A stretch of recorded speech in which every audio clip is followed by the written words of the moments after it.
Hey guys, and welcome to this video. As a student myself who's gone through the fights of results day, I'll bring you this video split into 4 sections. The first being general information on what the government has to say in regards to results day. The second being what to expect on results day and how to prepare for it. The third being, what to do if you don't get the grades you were expecting. And finally, the fourth being my personal experience and some general tips and techniques to help prepare you for the stimulating day ahead. Alright guys, let's dive into the video. I'm sure most of you are aware that results day will be on the 20th of August. The process of getting your results depends on your place of education, so check with your school. Some schools will be emailing their students the results they have achieved, whilst others will require the students to attend in person to collect the results. Results will be available from 8 AM in the morning. According to the government's website, GCSE results this year will look the same as they have in previous years. So what does this mean? Well, just because of a pandemic, not all students will be attaining a grade 3, whilst on the other hand, not all students will be getting a grade 9. Every year, a certain percentage of students attains a certain grade, and that will be the same this year. The government has also stated that the grades awarded will have equal status to grades in previous years. There is no reason to worry. Universities will not be declining your application just because you are one of the lucky students to have been birthed in 2004 and to have sacrificed their exams due to COVID-19. Alright guys, I'll quickly run you through the different grades. So as you probably know, A star is a grade 9, an A star is a grade 8, an A is a grade 7, a high B is a grade 6, a low B high C is a grade 5, a C is a grade 4, and a D is a grade 3. Anything below that, he needs some milk. I'm joking guys. Anything below that, if it's maths and English, then I'd recommend you, I'd advise you to resit it. But if science, psychology, whatever, history, RS, then you don't have to.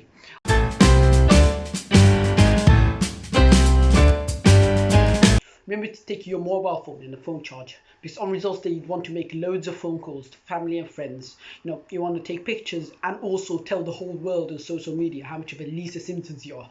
So it's vital that you take your phone fully charged and a phone charger just in case, portable or a normal charger, it doesn't matter. You may even need your phone as a calculator to predict whether you'd want to get your exams remarked. This doesn't apply to those sitting the exams this year, as you guys can appeal. I'll get into that later on in this video. Depending on your personality, you'd either want to open your results in front of family and friends and celebrate there and then, or you'd want to open your results isolated, which is what I did, and it's perfectly, it's fine. If you'd like to open your results on your own, undisturbed, then I'll advise you to attend school early. So, let's say the school gates open at 8, be there at 7:45. You'll have the space and time to, open your results undisturbed by others. The main tip for results day is to wake up early. So personally, I'd advise you to wake up at 5 AM. The grade boundaries are released at 6 AM. So between 6 and 8 AM, you got 2 hours, to talk to your family and friends, tell them how life's not fair. And then at 8 AM, get ready to go to school.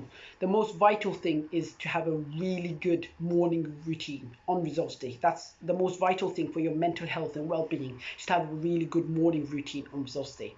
After results day, it's vital that you also plan something. So to celebrate the 5 years, the 5 boring, whatever you want to call it, adventurous, hard, mysterious, wherever, the 5 years. You get me, the constantly pregnant English teacher, the annoying maths teacher, the science teacher, whose lessons would always be somehow hijacked by the class clowns. Get me, celebrate everything that afternoon.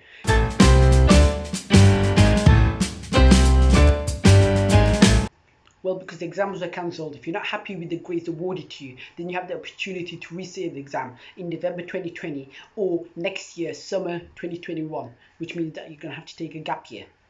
If you choose to resit the exam, then you'd be awarded with the higher grade of the 2 grades that you've achieved as your official GCSE grade. If you miss the grades needed to move on to further education, then I'd advise you to contact a college or sixth form, to tell them about your circumstance, and they might still be able to provide you with a place at their institute.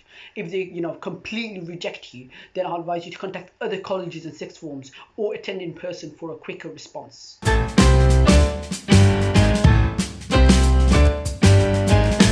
This is a story you've all been waiting for, but before I tell you, you got to smash that like button for that algorithm, alright?